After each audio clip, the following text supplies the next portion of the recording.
gaya ng dati, punta ka dito sa import media start, then double click mo lang. Yan, meron akong na-download na background dito sa downloads, tapos ito, then drag mo lang dito sa timeline mo, at tapos try natin i-play.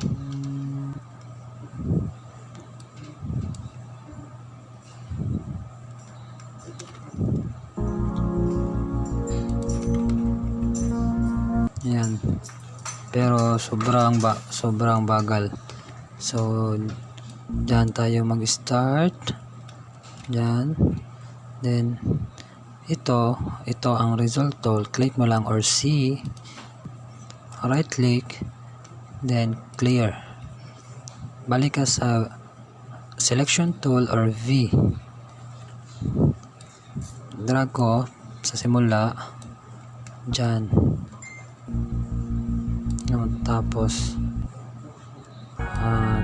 diba sobrang bagal. So papibilisin natin ang takbo ng video or ang background. Right click mo lang ulit, tapos punta ka dito sa speed or duration. Ito i-times na natin ang 100%, gawin natin 200%. Ayan, tapos na. So pagkatapos maglagay tayo ng text dito lang.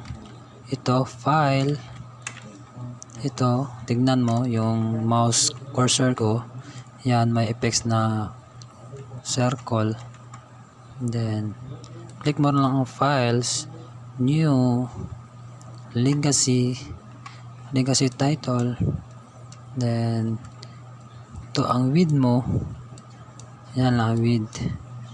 So okay, tapos text, pili ka lang ng font mo, dito lang tayo sa basic, Arial, bold or black para mas maganda. Nature, kasi nature ang background natin. Dito sa selection tool, kung gusto mo sa center yung text mo, click mo lang itong dalawa,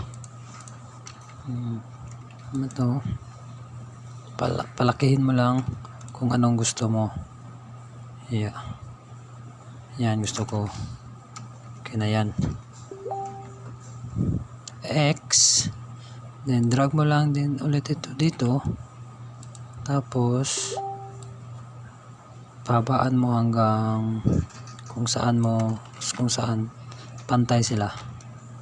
Yan, tapos click mo ito, punta ka ng effects control, pin mo ang ito, opacity, then blend mode, napin mo lang ang overlay. Yan. Try natin play.